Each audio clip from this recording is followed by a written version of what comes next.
Alec Lewis, The Athletic, theathletic.com, at Alec_Lewis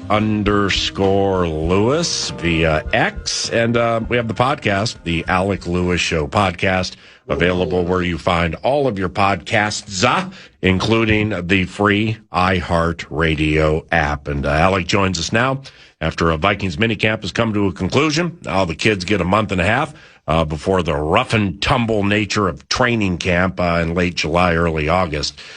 You, me, and Seifert need to watch practice together more often. I mean, that was a hoot yesterday. Holy cow. I mean, I could have sat there or stood there standing next to you guys and watching those throws for hours. I was not kidding. It was very enjoyable. And I told you standing there that I was going to do something. And I'm just going to begin with it. I told you my text about Wentz? We were talking about Wentz versus Kyler and their careers. Oh, here we go. Oh, you're excited right now. Yeah. Because I looked it up. Give it to me. Kyler Murray, by comparison to Carson Wentz, for his career, higher career completion percentage, higher career success rate, higher career passer rating, higher career yards per attempt, higher career yards per game. L. Well, you're putting a fat L on me right now, right? Because I told you I was going to look it up because I was uncertain about it. So that's what I looked up. One guy played with the Philadelphia Eagles. One guy played with the Arizona Cardinals. All right, so I now need to be careful with every single thing I say off the cuff around you, right? So if I say, well, Carson's had a better career, and then you're like, well, I'm not sure about that, I need to know that if I say something off the cuff, just in casual conversation, there's a chance the next time you join the Friday football feast that you're going to come in and completely take me deep. Well, I just wanted to, I'm glad you did. No, but factually for myself, I wanted to know the answer to that. So I was really appreciative and grateful that I gave them 100%, that you led me to Pro Football Reference. So that's where I wanted to begin. But on a serious note, it was a blast watching practice. I mean, next to UNC I told you this, but during training camp,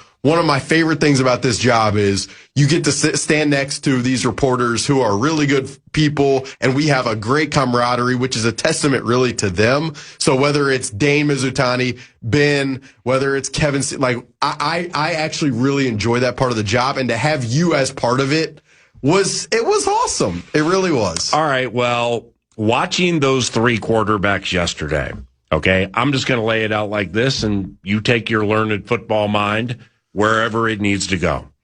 Watching those three quarterbacks, final day of a minicamp, knowing 6 weeks of a chill is on the horizon, it was quite the sight to behold, wasn't it? That's one way to describe it, certainly. There was a drill where it was routes on air, and there were a lot of balls that hit the ground. A lot. And then in the 7-on-7 periods, there were some good throws, but there were also some very not good throws from everybody. Yeah. So, I said this last night, and I think I wrote it. Like, had Kevin O'Connell stepped to the podium and been like, yep, competition is over, I would have been like, really? Right. Like, you saw enough from that? Because the way I described it is if John Lewis, my father, had been walking around in Egan, and Dave Corris, the security guard's like, hey, John, come in and watch practices and tell us what you think of the quarterbacks. I think my dad, John, would have been like, I don't know. He would have gone 90 miles per hour on 35 South, just over the border of Iowa, and unloaded 20K on an under. I always love that one. I think John would have been like, yeah, do you usually see this many incompletions on a minicamp practice? So, yeah, I mean, look, I've said this too. Sam Darnold, the day we went to Cleveland for joint practices, that first practice against Jim Schwartz's defense, it was one of the worst performed practices I've ever seen. And then the Vikings won 14 games. So it's hard to put a lot of stock into what we're seeing. There are 70 variables to it that don't make for great media content and evaluation and takeaways, but you try your best to be as fair as possible. And the fairest way I know it is, I don't think either quarterback looked dramatically. Either. Or all. The trio. Yeah, if you want to do the trio, including Carson Wentz. You don't? I thought we talked this out yesterday. Where biblically pride goes before the fall. Of course. Okay, and discretion is also the better part of valor. Love it. But you said some things yesterday about Wentz that I'd been preaching on the radio or to you on the side, where I don't need to win arguments. I don't need to win conversations. I do. I don't care. But you were like, yeah, some of these things you've been saying about Carson. I agree. Well, now you don't agree.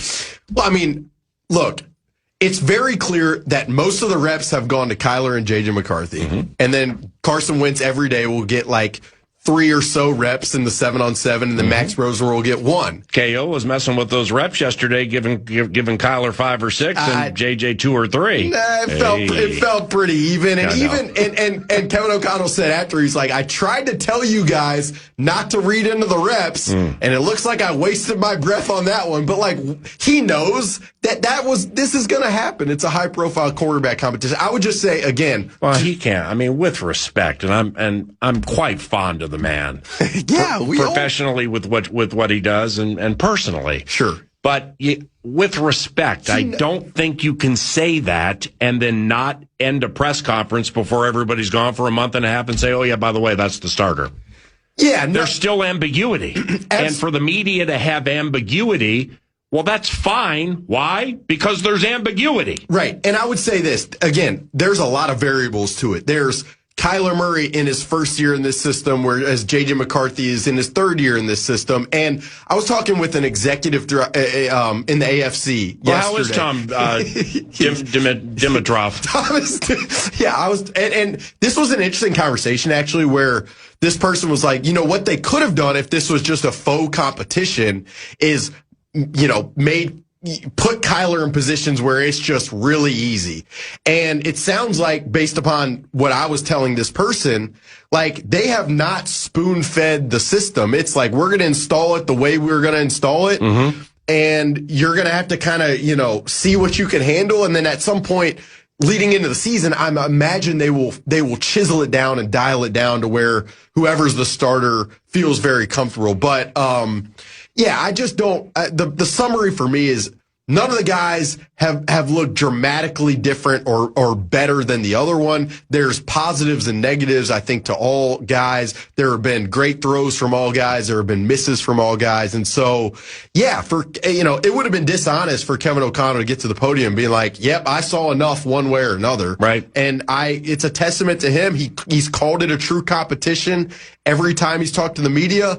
And that's just how that's literally how it's been. And I've had some people say to me, you're just kind of covering for the team. They want to frame it. But well, those people are dumb. Well, I think everybody has an opinion and understandably right. It's coming from a place usually of bias, but just the most honest, objective, forward way that I know how to describe what I've seen is I'm getting emotional. There has not been. I'm just happy you're enjoying the conversation because over the last week, texting with you or talking like, I'm so sick of this and I can't wait for training camp. And it's not a real, at least you're now recognizing, even if Kyler Murray in this 3-horse race. Sure. Okay. Even if he is a 1-9, 1-20 prohibitive favorite, like they win 95% of the time, it still is a competition. Even if there's a heavy favorite and 2 long shots, that still inherently is a competition. So now it gets to the subjective nature, which will be shared by those with whom you're chatting who are like, you're covering for the team and it's no competition. Well, no, technically it is a competition. So you're wrong. It just may not be as heated a competition as you don't think it is or want to think it is. And I just know, if you just base it, what have I seen on the field? With Kyler Murray, the arm talent, the ability to spin the football, and the accuracy, I would say 20 yards and in, has been pretty consistent, pretty solid. There have been with him where he's launching the ball deep over the middle and a little too, it hangs up there too long. Yeah, there's just been enough interceptions to where I'm going to be watching it early in training camp. I've seen that before. Yeah, it's just is there a little bit too much of a nonchalance in terms of the amount of interceptions? Now, with J.J. McCarthy, I would say the mechanics look smoother, certainly. Yeah. But then there also have been spray misses that existed last year. I remember yesterday in the red zone, there was a throw to the left toward the back pylon that just sailed and hit like the back wall. McCarthy? Right. When there was west side of the facility. Yeah, and then there was a deep ball down the right side to Jayshon Jones that hung up in the air a little too much. So there's things that I'd say stick out with both guys, and I really don't feel like I'm both sidesing it to just be like, I can see some strengths, I can see some weaknesses, and you got to hope that at some point there is a clear separator that does ignite this team the way that they want to ignite it, and wanted to ignite it with this entire competition in the first place. Do you think behind the scenes, mostly it would have to be at this stage with Kevin O'Connell, quarterbacks coach Josh McCown, offensive coordinator Wes Phillips, and then with respect, because he's so new, general manager Nolan Teasley. And we've talked about this before. I'd really just like to get the vein opening answer from Mr. Teasley. Well, have him back on. What he thinks about Murray. I mean, because Kyler went 2-9 against Seattle. He lost 8 in a row. Yeah. And he had some really bad games against Seattle. So, but that doesn't mean it's going to be that way here. Well, wouldn't you like his full evaluation as well of J.J. McCarthy? I mean, yes.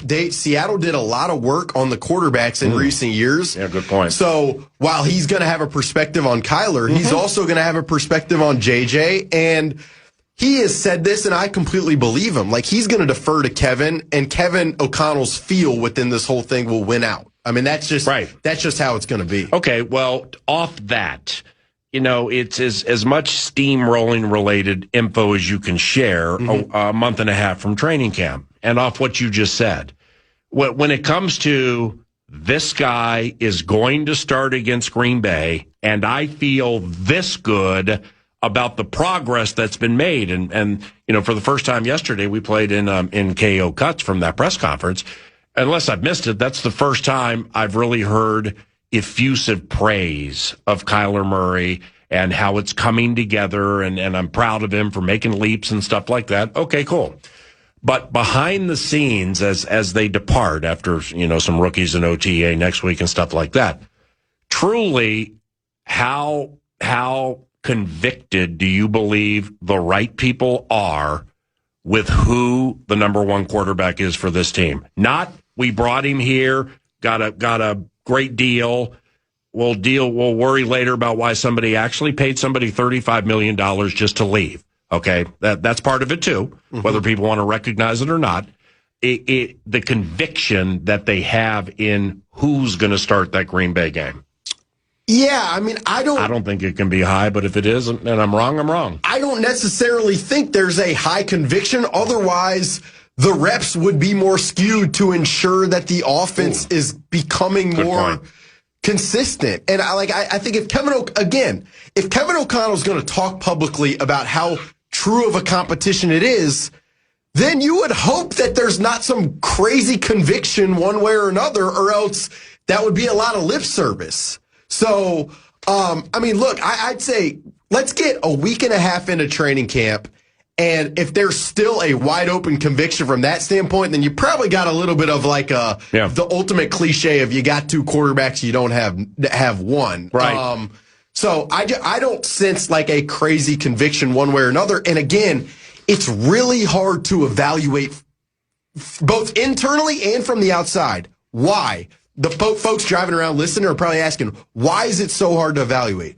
Because offensively, they are installing plays.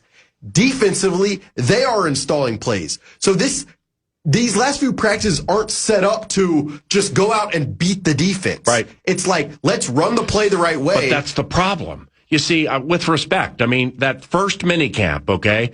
So I'm chatting with somebody right as Kyler's throwing those two interceptions. And I didn't, God's cartoon character, the announcer didn't freak out, but come on. It's like, well, then the next, seriously. Yeah, but the first one. He got sucked into it like taking the cheese on one of them. Big deal, it's minicamp, okay?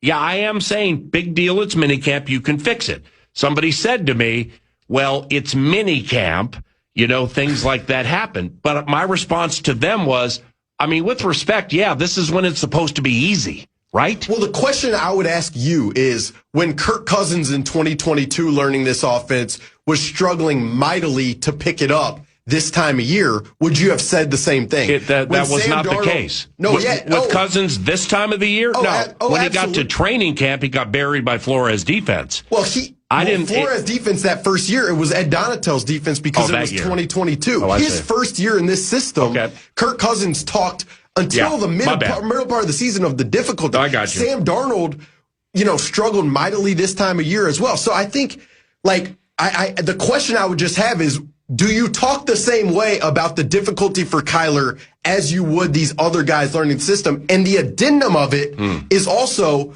those guys had been in much more complex systems than Kyler has been in. So there's an even deeper hurdle for him. Yeah. That's not for me to take up for him. No, you're right. But so again, this is why there's a lot of nuance to it, a lot of context to it. And I think, everybody wants probably someone in my position to be harsh one way or another. And I just think the truth... Harsh? How? Or very one-sided. Like, JJ looks phenomenal. Yeah, they want you to lean. Or Kyler looks terrible, or Kyler looks phenomenal. The truth is, it's been very up and down for both guys, and they are at two very different positions in their understanding of the system and in their career. And so there's a lot of variables to it that makes it really hard to have a very convicted feeling, which is why I hope the first couple and few weeks of training camp do provide more of a revelatory experience than what this has been. But the revelatory experience when they come back for training camp, I mean, when you're watching the 11-on-11 with the pads and the whole thing, it can't be, but it won't be, all right, Kyler 5, JJ 3, Carson 2, Carson 4 reps, Kyler 3, JJ 6. That can't be the case early in training camp, right? Well, it can be early in training camp, but then I think once you get towards, Kevin O'Connell always views joint practices as the most important time for him from a developmental standpoint, or from a get the team ready to play standpoint. So, if in joint practices with the ones, it's still split, that would be pretty wild to me. But I think early on, you can start to get, you can allow those team periods where it's 11-on-11 to get a feel for both guys. And, it's really difficult because that's the point at which Brian Flores is lining up 9 guys on the line of scrimmage and playing his ridiculous coverages. And so, that is going to be a really interesting dynamic of you got a defense that gets ready a certain way and is not afraid to take any prisoners as in their path doing it. Yeah. And quarterbacks who are going to want to impress and improve every day.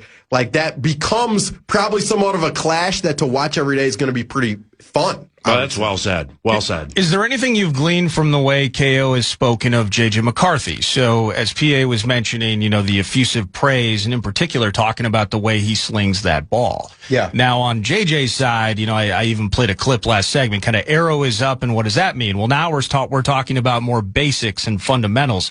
He kind of speaks to their needs improvement areas much differently. Anything you've gleaned from that? I would say, we've talked so much about the layering of the football and J.J. McCarthy providing more touch. And that is, it's not just something we're doing to be extra critical to J.J. McCarthy. It is something that Justin Jefferson said yesterday. Not everything has to be 100 miles per hour. And I would say that J.J. McCarthy looks like he is throwing with touch with more consistency and efficiency than I can remember last year. But again, to produce in the NFL, it's got to be every time. There is no 60% of the time it looks good type of thing for it to really work. So, no, to your initial question, Ordo, I don't think the way he's talked about either guy gives me some weighted opinion that he's leaning one way or another. I really don't. I've landed there too, just trying to pick through the morsels, and you guys have been on site watching this, and so I'm kind of left taking your guys' elite intel and then just reading through tea leaves. The idea that you would be able to offer a favorite at this point, or even people inside the building to have conviction. Everything I've read and heard and seen at any level has been, yeah, this thing actually is wire-to-wire photo finish type of stuff, which, to your point, PA, it's like that's a good problem to have, but you're also, when you asked him about early-stage rep splitting in training camp, there will be a line where, please, somebody show up to the front of the class and lead this thing. But see, there are going to be different things they do in training camp that they have not been doing here. Well, like 11-on-11 full team, full speed drills have not been a thing. But here's what I mean is I'm certainly not saying Kyler Murray has been told not to run in these 7-on-7, 11-on-11 class on the grass situations. If I'm Kyler Murray and it's training camp and I got the gink rolling at me in a 11-on-11 and we got pads on and I didn't figure out the first or second read, there I go. Now it's see that's a where differentiator potentially. That's where Kyler has been at a disadvantage, whether they want to like it or not, whether I want to like it or not. Whether we're watching things back and it's like, how'd you like Hawkinson middle of the field here after the Murray first down run? How'd you like Addison about set to bust off this double move next to the sideline in single coverage, and Kyler ran for 13 and a first down? No matter if you want to accept that, understand it or not, the young man is gifted as well as anybody in the history of the National Football League at running. Whether he's doing it because something broke down, he made a mistake, I don't care. Wait, he's good at it, and we've seen none of it. They're not doing any of it, at least from what we've seen.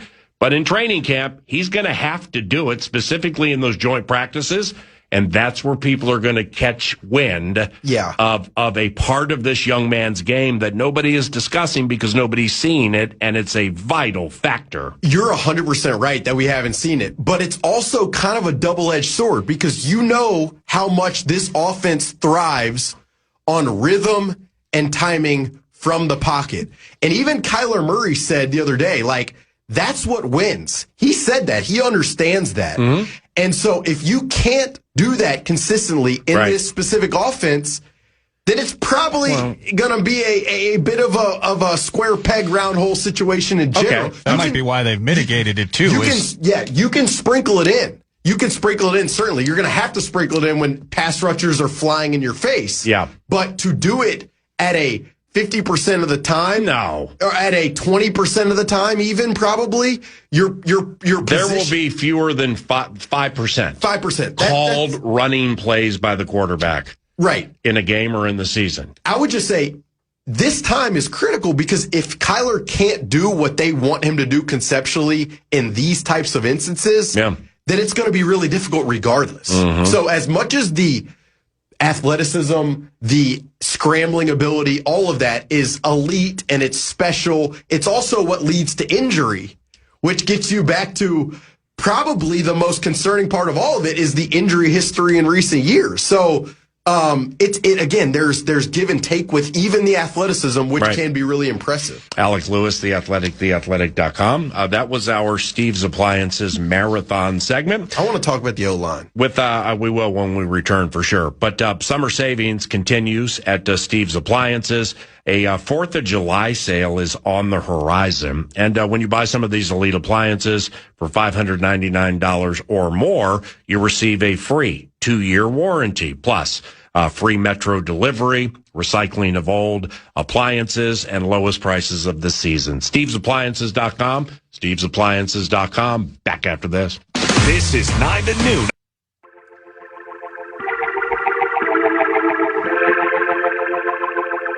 Whether you're a hardcore soccer fan or maybe you just love the pageantry, the Olympics, etc., it's World Cup time. And I'm going to be hosting a World Cup watch party tonight at B52's in Invergrove Heights. I'm pumped for it. I am a soccer fan. So it's USA and Paraguay kicking off at 8 p.m. We'll have games, prizes, tons of really cool drink specials. And we're going to be rooting for the red, white, and blue. So B52's in Invergrove Heights.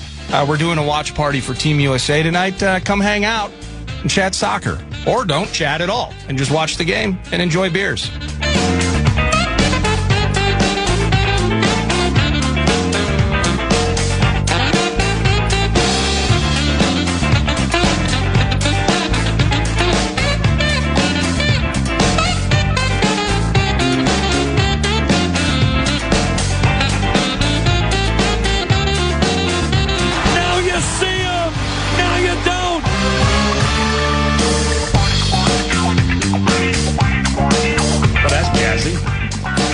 97, FM 100.3, KFAN. Alec Lewis, The Athletic, and theathletic.com, at Alec_Lewis via X. If you would be so inclined, please follow him. I know you want to talk about the offensive line, but I do have a couple more quarterback things that I do not want to, since this is kind of the last, one of the last deeply rooted conversations we're going to have about this until training camp, because we just witnessed 3 consecutive days of things that we generally don't see 3 consecutive days.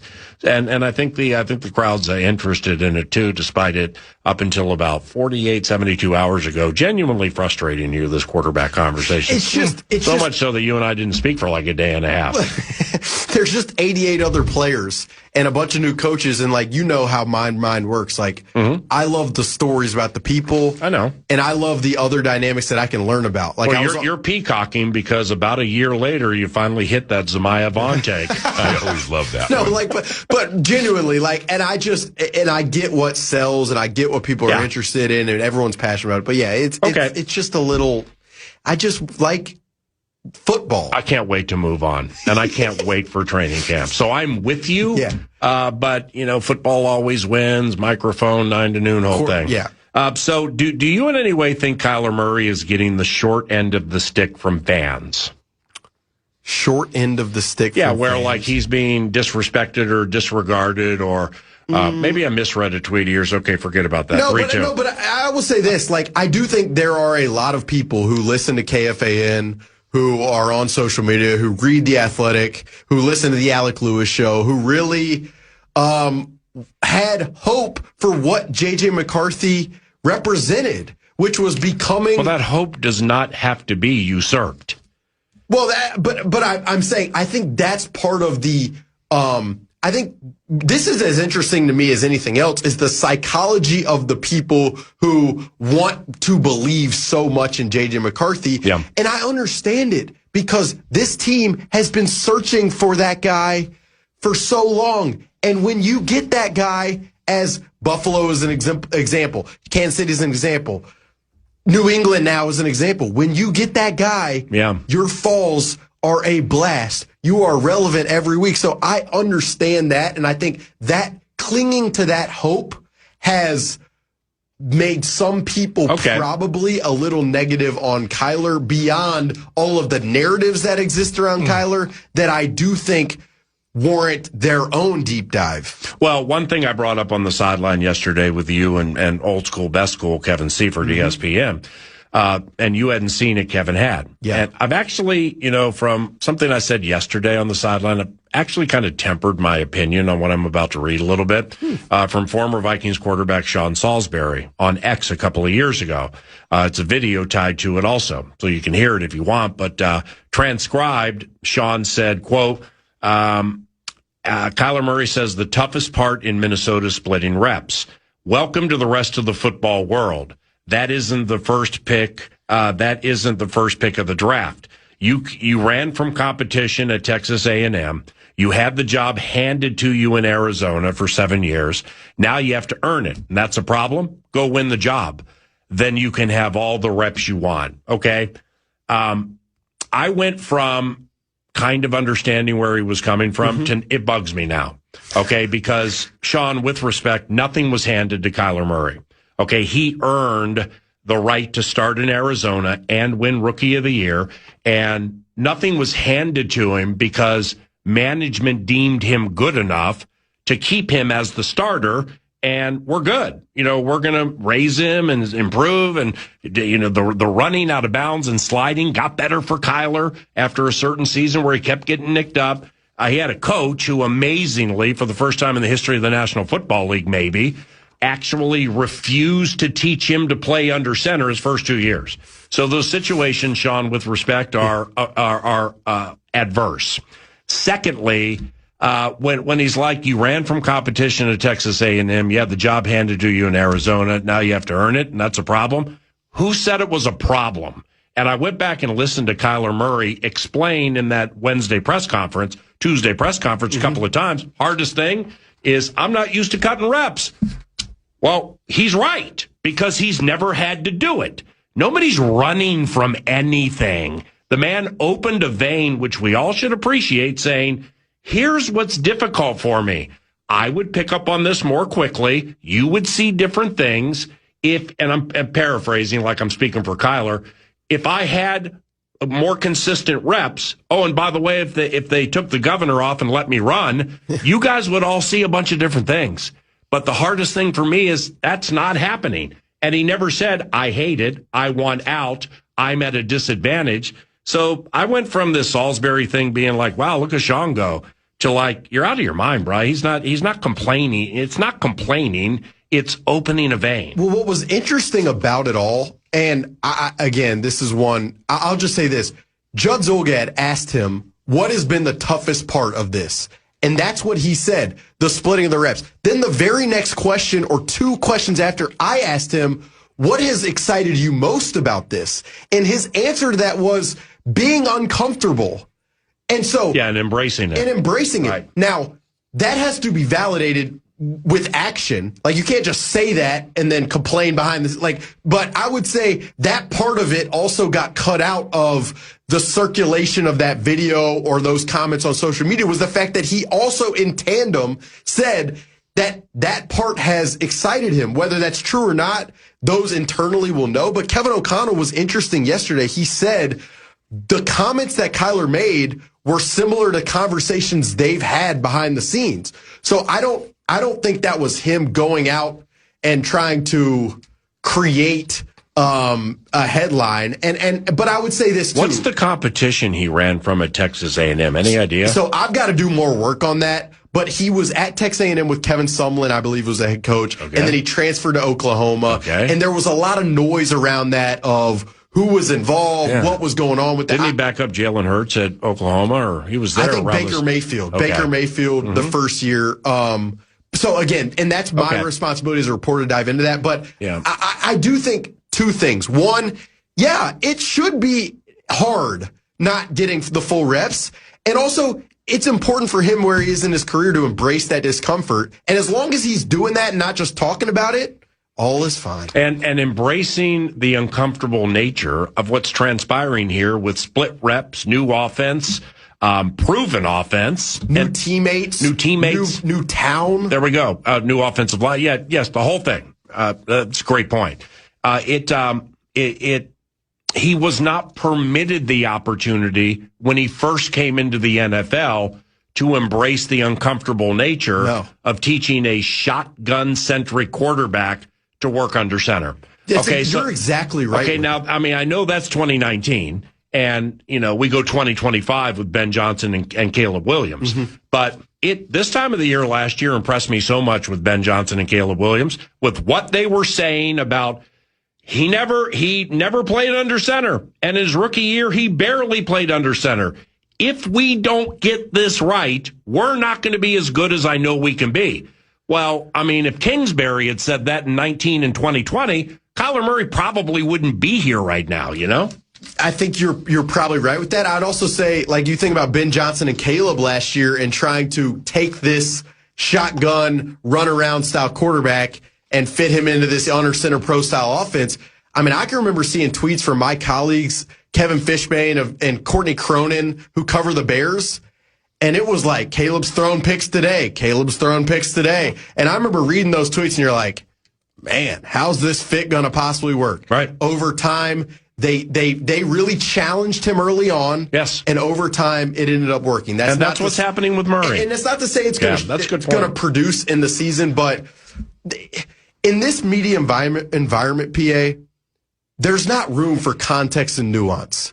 But the truth lives in context and nuance. Mm-hmm. And so that makes all of this very hard. I don't think you said that the right way. Like in your stories, Kevin Seifert, Gessling, Mijitan, all that. I read all your guys' stories. Sure. And you guys are, in my opinion, contextually sound. You lay out the context. But so I'll be when you say media, what do you mean? No, but I just think in the way people absorb it. And again, I'll even say this for myself. I don't think I've been perfect in the reporting process of all of this. Like, I think there have been times where, you just don't see it clearly and as objective as you want to. And I'm a 20-whatever-year-old person I am, learning through all of it just like everybody else. So I just think with social media, with how reactive these comments can be, it doesn't allow for the patience that is typically required to get to the end result. Yeah.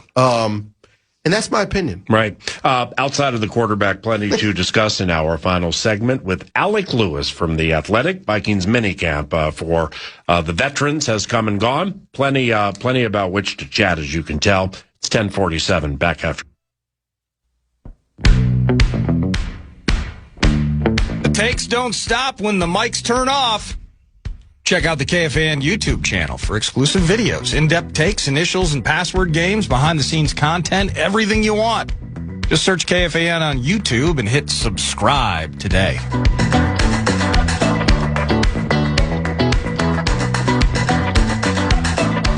Minnesota Moving Company, offensive line. What do you want to stick in here? Yeah, I mean, I would say that in my 4 years covering the team, the intensity of the work from the O-line at this time of year is it's different than I've ever seen it. And I asked Brian O'Neill about it on Wednesday afternoon, and he said it's felt different. And I think he said we've had a great culture in our room, but we need to ensure that our standards are being met every day. And Keith Carter is no joke in terms of the level of urgency that he will bring to it every day. And so I'm just going to be curious come training camp and come the season whether this does pay off. And I wrote this yesterday, but you can envision a world where last year was the best running game that Kevin O'Connell's had in his time here. Really? Yeah, it was. Better than 2022? Yeah, by all metrics. Success rate, yards per carry, EPA, all of it. All right. So, and that was with pretty poor quarterback play, obviously. So if you improve the quarterback play, defenses then have to allocate more defenders in coverage. So there's more space to run the football, and you're blocking it up better, then what ultimately is the potential of this offensive unit? I think you can get pretty excited about it. That is a lot of ifs. This has to pay dividends come the season, but the way they're working is flying off the ball. I mean, these guys are walking off the field sweating like I have not seen before, and I would have to think that's a good thing in the trenches. Well, how do you other than intensity, excuse me. A couple weeks ago, I think you asked the head coach this, talking about wide zone, the run game. We got Frank Smith in the mix. Like, how much can you actually accomplish right now versus really this being the launch point for what we get to see when the pads come on? Yeah, I mean, the wide zone system has kind of become the meta in the league from a run concept standpoint. It's what Kyle Shanahan runs, Mike McDaniel runs it, Clint Kubiak ran it in Seattle. And for that scheme to work, you really it's the most cliche thing ever, but everybody's got to be on the same page and everybody's got to be flying off the football together and in sync with one another. And so you start to build those habits right now. And if you're not doing that with intensity and purpose, then you've got no chance when the season begins. So I think Frank Smith's role has kind of been he's exists as a communicator and connector. He knows what Kevin O'Connell wants to do in the passing game. He knows what it takes in the run game, and he can bridge those two worlds from a language perspective in a way they haven't had. So again, this is a lot of talk, and Kevin O'Connell said it yesterday. Like, it doesn't mean anything until you prove it in the season, but there's no question it's different process that you would hope then leads to different results. Do they and or teams on average, from what you followed the last half decade closely, do teams generally keep 10 offensive linemen? And here's the point. I mean, it was very low key. We laughed about it. Like, I started the first, all right, let's put the numbers together here. This was fun for the offense because I have them with 27, and 27's a problem. We need to have a 26 and a 24 for defense, or a 25 and a 25. And it revolved around the offensive line where you got the starting five. But then for me, Juergens, Tiernan, Ryan Vandemark, and Joe Huber. Okay. I think those four right there are chief backups. We got Walter Rouse, we have Gerhardt, you got Henry Bird. So, like, I just wonder if there's a way they can get around having 9 active offensive linemen. Why? Because I think they're going to need it with Miles Price pretty much doing one thing, and he's listed as a wide receiver. What are they going to do with Bredesen? Put him with the running back count or with the tight end count? What about Bartholomew? It might be nobody cares, but he was drafted, and he's running around in some Kyler and JJ plays. You know what I'm saying here? Yeah. 9 offensive linemen would really, really help them. Yeah, I think 9 is probably sensible. And where does that leave you with Gavin Gerhardt, the 7th-round center? Yep. Practice squad. Yeah, can you get him to the practice squad? Walter Rouse, phenomenal guy. He was mixing it a little at guard yesterday, but I just think Joe Huber showed them enough last year. So I think 9 gives you a little more flexibility, and I think they're going to have it. Yeah, and especially if they keep 3 quarterbacks active. Even with that 9, you're so much more deep than you were last year, and so you feel convicted and comfortable there. So yeah, that's the number I'd say for that unit. Not minicamp related, but you and others were reporting yesterday. Assistant GM Demetrius Washington, who I believe came along with Kwesi 4 years ago, that he's seeking other opportunities. Also, senior personnel executive Jamal Stevenson. I mean, that's a name within the organization, I think, since I've been at the Fan. It's 2002. Okay, yeah. So nearly a quarter century for him. Senior college executive Pat Roberts, and then pro scout Sally Clavel, that they won't be returning. What can you tell us about Nolan Teasley making some changes? Yeah, I mean, it was, when a new GM takes over, you expect them to do something. Obviously, Kwesi Adofo-Mensah wasn't able to do much based upon what ownership didn't want him to do, frankly, when he took over as GM. But what does that mean? Kwesi Adofo-Mensah had to keep the staff that he had to keep. Okay, so it's your job. That's correct. But this, yes, that's correct. Nolan Teasley. These are some moves that I think Jamal Stevenson he worked his way up to co-director player personnel in 2021, has been with this organization for almost as long as I've been alive. Pat Roberts has worked on the college side for 13 seasons, and Sally Clavel was a Kwesi hire as a scout. Okay. So this opens the door for some potential hires from Nolan Teasley, bringing in potentially people from Seattle that he's close with / other folks around the league that he has ties with. I would expect that to happen over the next couple months in some form or fashion, but the timing is rough for the people leaving and for the people coming in. It's just not normal. Teams typically have their people under contract this time of year, so a little bit suboptimal in that form. So, but that's kind of a downstream effect of hiring Nolan when you did in the first place, right? So kind of the ripple effect of that causes some of this stuff. No question. I'm guessing kind of that those moves that you just talked about were difficult for Teasley. And here's why. Because this is somebody who a decade and small change ago started as an intern, worked his way through scouting, advanced scouting, assistant this, assistant that, director this, assistant that. So he, had to ask people to leave, knowing how difficult it is to work up that ladder to get where they were. I just don't think that there's at least now a steely, cold-blooded, I'm here. No. You're out. I've looked at the balance of this over 15 years. It's not good, and you're out. So don't let the screen door hit you on your way out, and I'm going to have you replaced in 48 hours. I wouldn't be surprised if it was difficult for him. I mean, it's like the first major thing that he's done. Yeah, and fans celebrate this stuff, but you got to remember, these guys are human beings with families. What do you mean fans celebrate? I'd say when they've never heard of losing their jobs? Absolutely. On social media, it was wildfire of. I mean, and so. Okay, and also, hey, audience, 64686 for texting. What about Pat Roberts did you not like over the last X amount of years? Nobody knows who he is. Well, that's but he represents something. Right. To the fan. Yeah. Pat Roberts and Jamal Stevenson, all these people represent the lack of draft success. Right. They don't know how the process works. They don't know who's actually making decisions, etc. Yeah. But that is a name within the draft sphere. Hey, Vikes have had really awful drafts. Okay. Hey, they just moved on from a guy that assumedly was part of those drafts. Yay. Is kind of what it appears to be. I mean, seems smart. Yeah.